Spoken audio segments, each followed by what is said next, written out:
de extracción líquido-líquido. Siguiente.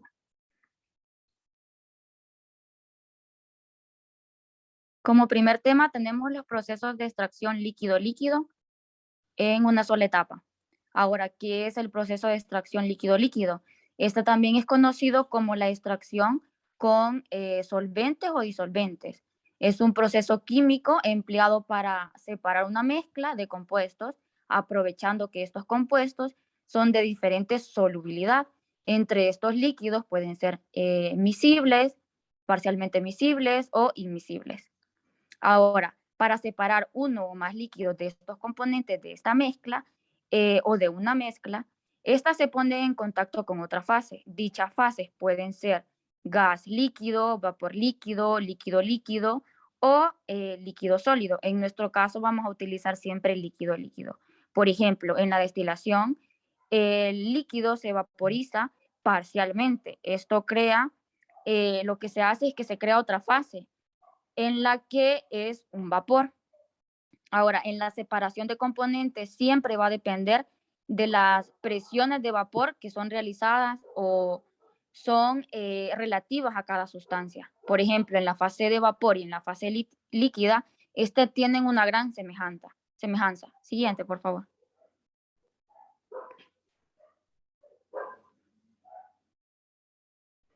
Pero si ya hablamos en la extracción de líquido-líquido, estas fases son químicamente muy distintas.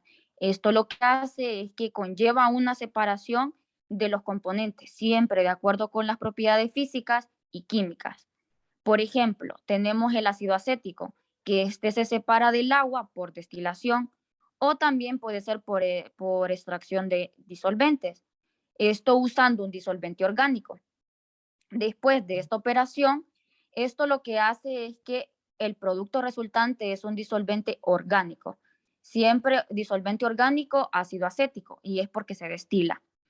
La industria farmacéutica tiene algunos productos, como por ejemplo la penicilina, que se representa por las mezclas de fermentación, porque esta es bastante compleja.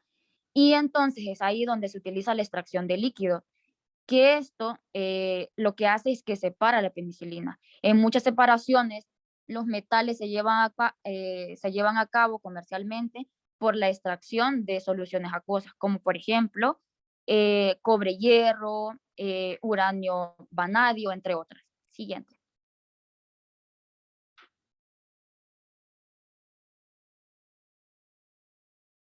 Tenemos la siguiente, que son relaciones de equilibrio de extracción.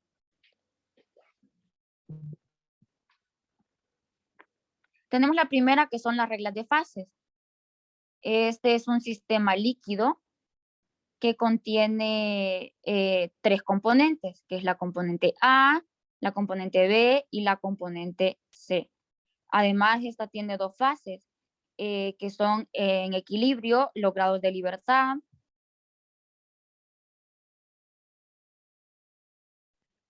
variables de temperatura, presión y las cuatro concentraciones. En cuanto a las concentraciones, solo se pueden verificar 2 de 3 que hay. Esto se da porque tiene fracciones de masa en una base.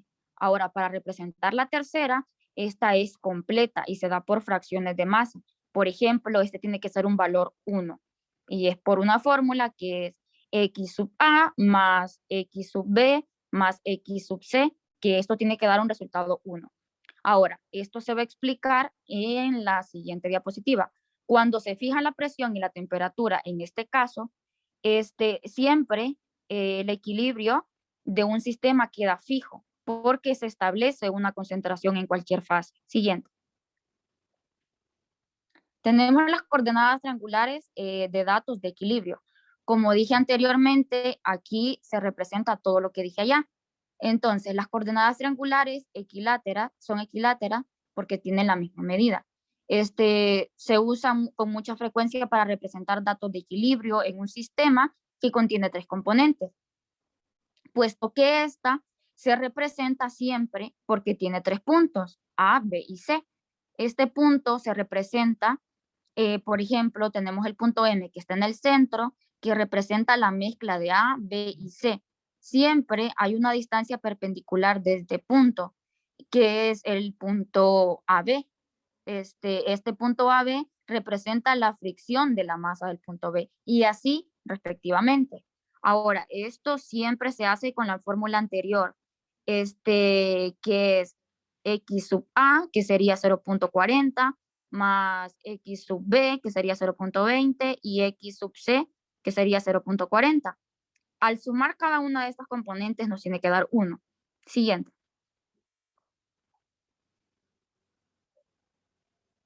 Tenemos el diagrama de fases líquido-líquido. Se muestra en el diagrama de fases que este es más común y es porque tiene un par de componentes que son el A y el B, que estas son parcialmente miscibles, es decir, la mezcla de A y B. Algunos de los puntos típicos que se pueden llevar a cabo en este tipo de fases es el metilisobutilcetona, que sería el componente A, el componente B sería el agua y el componente C sería la acetona. Esto solo es un ejemplo y hay varios, pero no los voy a mencionar porque se nos va a ir todo el tiempo.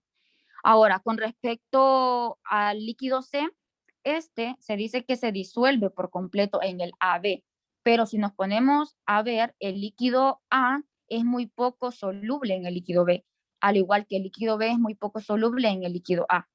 Hablando de la región de las dos fases que corresponden a la zona que está delimitada, que está por el punto B, que dice región de dos fases, pues esta está rodeada por una curva envolvente. Dentro de esa curva está el punto M, que se encuentra separado por dos fases, que sería la fase A y la fase B. Estas se encuentran en un punto de equilibrio y ambas fases son identificadas en el punto P, o sea, el punto P que se encuentra arriba. Estas fases son idénticas al punto P y se le llama punto plane. Y eso ha sido todo. Dejo con mi compañera Alison. Buenas noches. Mi nombre es Alison Calix y yo voy a continuar hablándoles sobre los datos de equilibrio en coordenadas triangulares. Ok, primeramente los diagramas triangulares tienen ciertas, por así decirlo, desventajas debido a ciertas coordenadas especiales dadas y por lo tanto podríamos decir que el método más fácil, más útil, el que funciona mejor para graficar los datos de los tres componentes, pues en sí de equilibrio en coordenadas triangulares, pues consiste en lo que es el empleo de coordenadas rectangulares, como podemos ver aquí en la imagen, pues en sí como pueden observar en la parte de abajo, pues es un cuadrado donde está dentro de él, pues nuestros, en sí, las coordenadas triangulares. Bueno, luego también podríamos decir que en lo que es la figura, en la que está ahí mismo mostrada, para el sistema podríamos decir que la A es el ácido acético, luego la B pues es el agua y la C es el éter isopropílico y la concentración del componente C se grafica en el eje vertical y la de A en lo que es el eje horizontal. Siguiente diapositiva.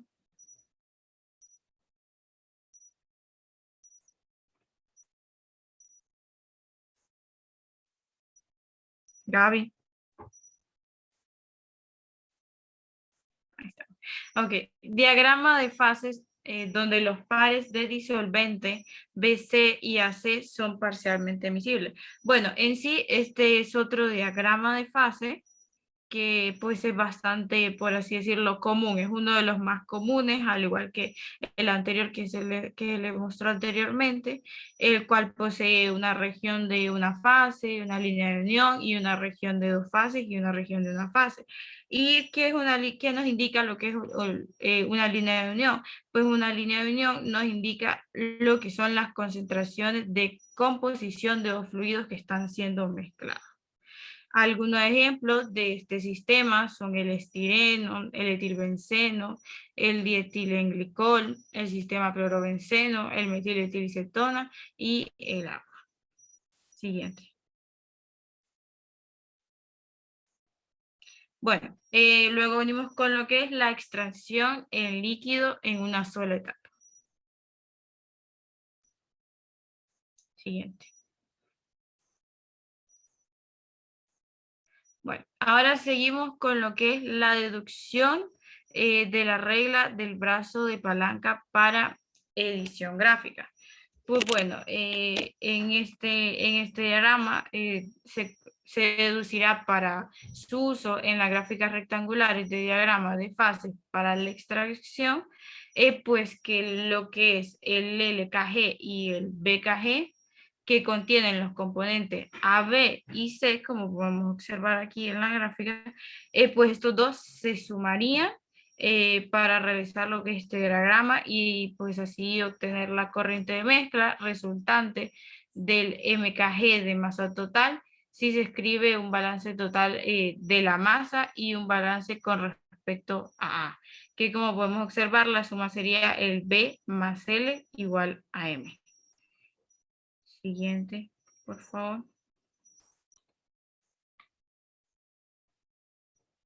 Y bueno, aquí los dejo con mi compañero.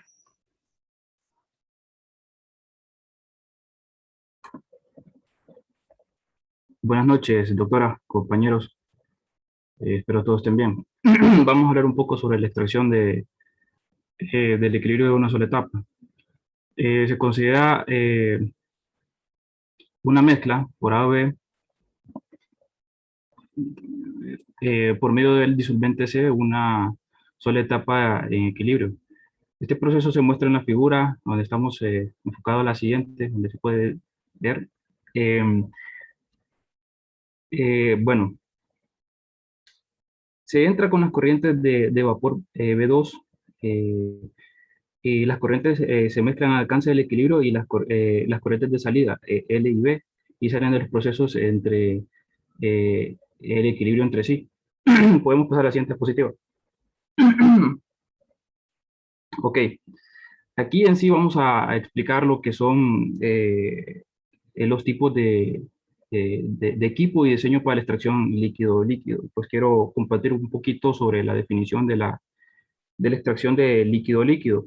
Eh, vamos a definir lo que es un proceso o un método muy útil para la separación de componentes de una mezcla, y este depende de la diferencia de la solubilidad del compuesto a extraer de dos disolventes diferentes. Vamos a leer un poco sobre la definición de los tipos y equipos. Como en el caso de los procesos de separación, de absorción y destilación, las dos fases de extracción líquido-líquido se ponen en contacto íntimo con alto grado de turbulencia para lograr a velocidades de transferencia de masa elevadas. Después de este contacto, ambas fases se separan en la absorción y en la destilación. Esta separación es rápida y fácil debido a la gran diferencia de densidad entre las fases gaseosas, vapor o líquida. La extracción con disolvente, la diferencia de densidades entre dos fases es muy pequeña y la separación es más complicada. Prácticamente, un disolvente podemos decir que es la sustancia, un líquido que es capaz de disolver a otro cuerpo o otras sustancias, como es en el caso del alcohol, que se emplea como un disolvente para los perfumes, y también se puede obtener para fármacos que más tarde se pueden obtener como anestésicos. O cuál fue mi caso, que trabajé en la industria de las pinturas, que podríamos poner como otro ejemplo, que es el thinner, que funciona como un diluyente para la pintura. Podemos pasar a la siguiente diapositiva, por favor. Ok, existen dos tipos principales de equipo para la extracción con disolventes. Eh, la primera, que es el recipiente equipados con agitación mecánica para mezclado y recipientes en los que el mezclado se obtiene por el propio flujo del fluido, y el otro que es el equipo de extracción que se puede operar por lotes o en regímenes continuos en el caso de absorción y destilación. Para este caso investigué un poco y pues los resultados de estos pues se obtienen un tipo según un tipo de extracción según el solvente, que, bueno, el primero es una extracción solvente inerte, que es cuando el solvente no altera la estructura del compuesto y a que se extrae. Y lo otro es que, bueno, la extracción es con un solvente, por así decirlo, activo, que es cuando el solvente genera una reacción reversible en un tipo ácido o base. Podemos pasar a la siguiente diapositiva.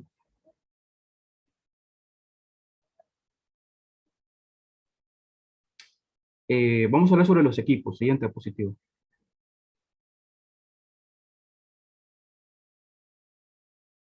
Ok, mezcladores sedimentarios para la extracción. Para lograr la extracción, para lograr una transferencia de masa eficiente, con frecuencia se usa un mezclador mecánico que permite un contacto íntimo entre dos fases líquidas. En general, una de esas fases se dispersa entre otras y forman gotas pequeñas, por lo que se requiere un tipo de contacto suficiente para que se verifique la extracción.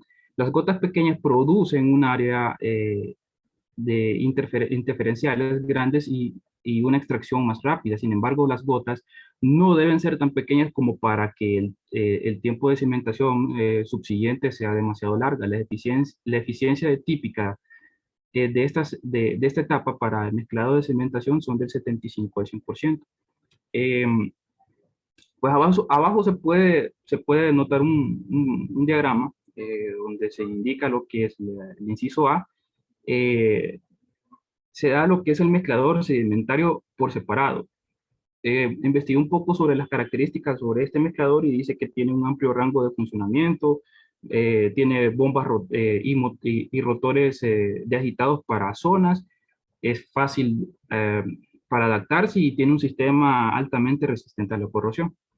Y en la fase B, donde está la combinación de mezclador sedimentador, estuve investigando también y pues prácticamente son equipos dotados para el uso de tubería, bombas, depósitos intermediarios para la extracción continua de líquido, dependiendo de la calidad del producto que se requiere, que se quiera, perdón, requerido, que es posible combinar a varias etapas y de separación y contracorriente.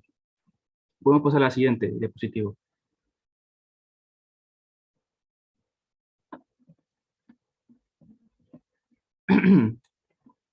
Ok, seguimos con lo que son las torres de extracción por aspersión.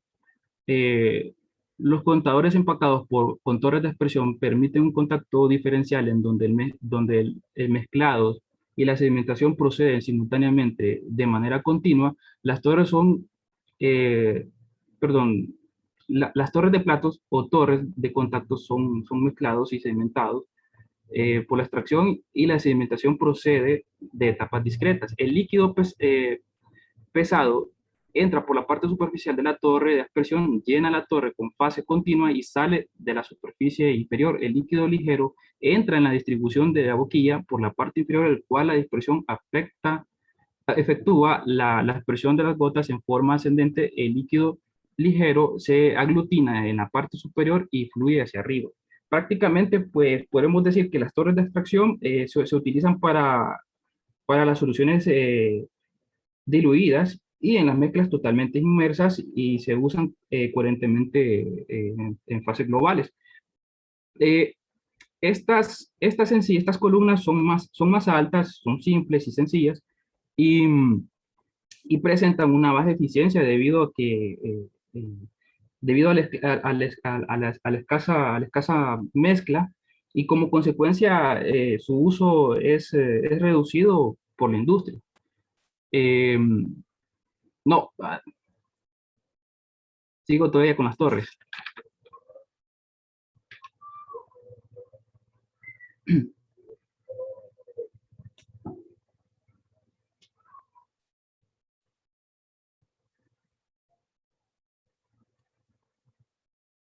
La siguiente, la siguiente de esa. Ok, ahí podemos detenernos. Bueno, en esta parte, pues, para no hacernos más largo, no, la anterior.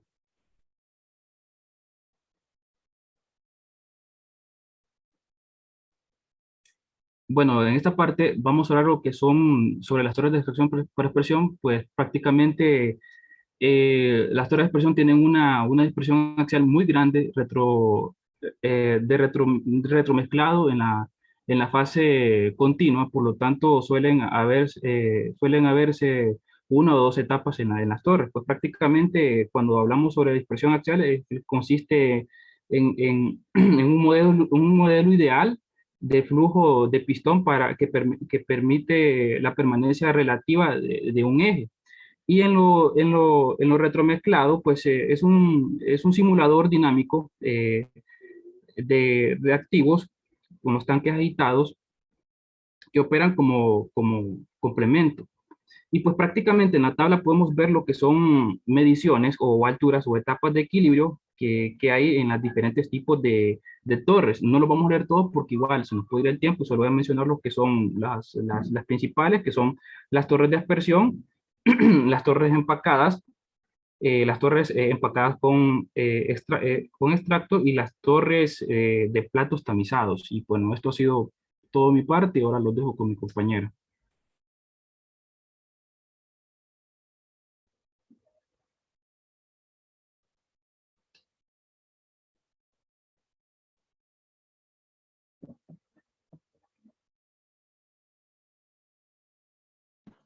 Buenas noches, compañeros y doctoras. Y bueno, yo le voy a seguir hablando sobre las torres de extracción. Vamos a empezar con la definición y también en qué caso estas son empleadas. Bueno, primeramente dice que se logra un tipo más eficaz de torre empacando de manera aleatoria. La columna con anillo racing, sillas, vers, anillos par u otro tipo de empaque, los cuales provocan que las gotas se aglutinen y vuelvan estas a dispersarse a intervalos frecuentes a lo largo de toda la torre. La mezcla axial se reduce considerablemente. Dice que una torre empacada es más eficiente que una torre de aspersión, pero aún así siempre se ocurre el retromezclado y la AET, que es la altura equivalente a una etapa teórica, en general es mayor que para las torres de perfusión y con agitación mecánica. Las torres de empacadas se emplean cuando se requieren algunas etapas y generalmente con sistemas de baja tensión interfacial de aproximadamente 10 centímetros o no sé, o un valor cercano a este. Al usar empaques aleatorios es preferible elegir un material que sea impregnado por la fase continua. En casi todos los casos, las torres de empacadas usan empaques aleatorios, aunque en ocasiones también usan empaques bien estructurados. Ahora, dale la siguiente.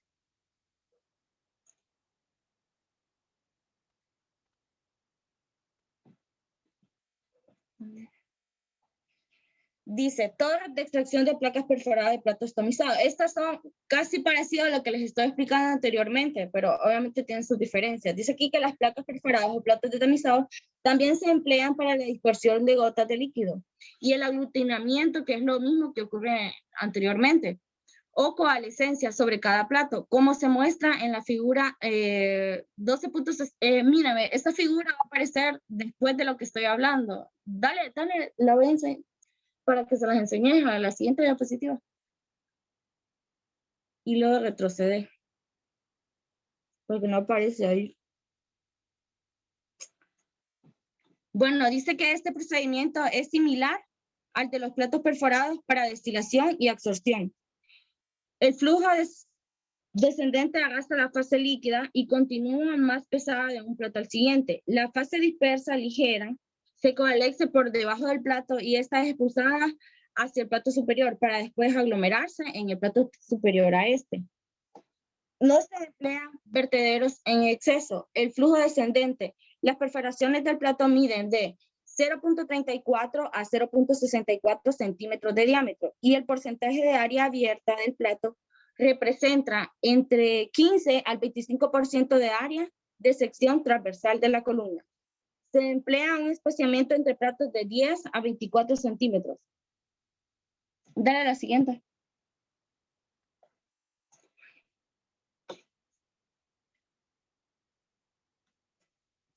Bueno, que aquí está en esta imagen, que era lo que le mencioné anteriormente. Aquí hay una ecuación que puede emplearse para estimar la eficiencia fraccionaria del plato en una torre de platos, donde cero es donde la inicial es la tensión interfacial del diámetro del centímetro y T es el espaciamiento entre platos en pies. Y DO es el diámetro hueco de la perforación en pies y BC son las velocidades superficiales en pie. Dale a la siguiente.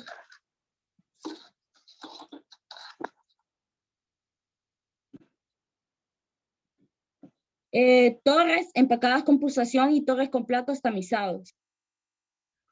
Una torre empacada común o una torre con platos de tamizado especiales pueden someterse a pulsación aplicando al contenido líquido un rápido movimiento reciprocante de amplitud relativamente baja. Una bomba con embolo reciprocante, bomba de fuelle o pulso de aire o alta presión se conecta por el exterior al espacio que contiene fluido continuo para que todo el contenido de la torre se mueva hacia arriba o se mueva hacia abajo. Los flujos de entrada de las fases se dispersa y continúa, entra y salen de la torre.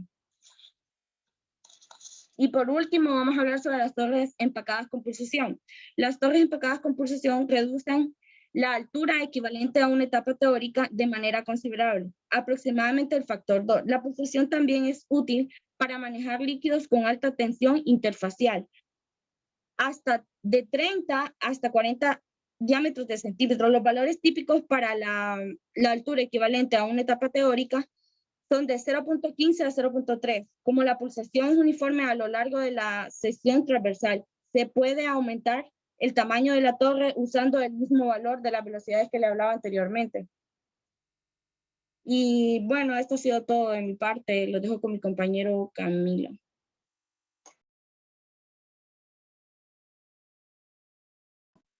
Buenas noches, no sé si me escuchan bien. Sí, escucho. Bueno, yo le voy a hablar un poco sobre los torres de platos de tamizado. Como dice ahí, las amplitudes típicas que se usan son de 0.6 a 2.5 centímetros.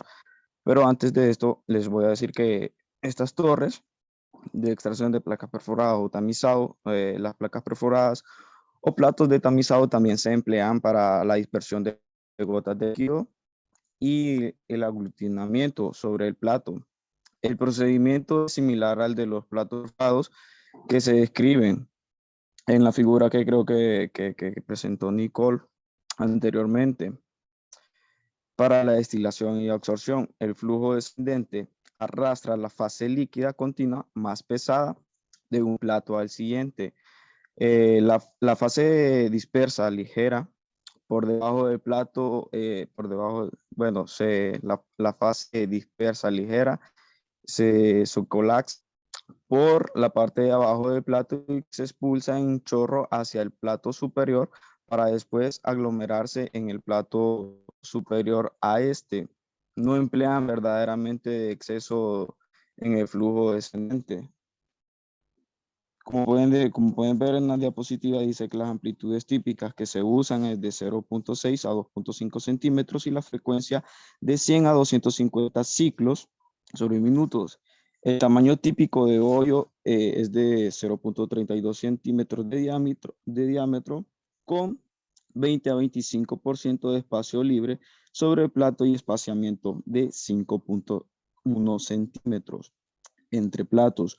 Los platos ocupan toda la sección transversal de la torre y no hay vertederos. Vamos a la siguiente. Tenemos la torre de extracción de agitación mecánica. Hay muchos tipos de torres con agitación mecánica. Dos de las importantes son de la torre de Shelbyville, ilustrada en la figura de abajo, y la torre de Carr, que más adelante les voy a hablar de esa. Como pueden ver, ahí aparece en la figura. Tenemos la torre de Shea, que en la torre de Shelbyville, una serie de agitadores rotatorios de turbinas forman dispersiones que se aglomeran al pasar a través de la malla tejida. Después la mezcla pasa por la zona sedimentación externa. Así la torre opera como una serie de unidades de extracción de mezclado y sedimentación. Voy a pasar a bueno, ahí dice que la torre con eficiencias altas, como se muestra en la tabla, Para aumentar el tamaño de torre parte de una velocidad de flujo total combinado de Q1 para ambas fases en más hasta Q2. El diámetro de 2 relacionado de manera aproximada con D1. Podemos ver la fórmula abajo. Pasamos a la torre de Carr con platos reciprocantes. En el caso de la columna de Carr, las placas perforadas se mueven hacia arriba y hacia abajo para aumentar la agitación y provocar una pulsación en los líquidos. Esto da lugar a una distribución más uniforme en cuanto al tamaño de gota, porque las fuerzas de cizalla sobre la selección transversal de la torre son muy semejantes. Los parámetros típicos son amplitud de movimiento del plato de 2.5 centímetros, de 100 a 150 golpes por minuto y un espaciamiento entre placas de 5 a 15 centímetros. Los platos tienen hoyos de 1.4 centímetros de diámetro y espacio abierto de 50 a 60%. Los procedimientos para el aumento de tamaño en el caso de la columna de Carr son relativamente precisos y de esta manera la AET en metros y los golpes por minuto aumentan su escala de K4 a P4. Creo que esto sería toda nuestra exposición. Gracias.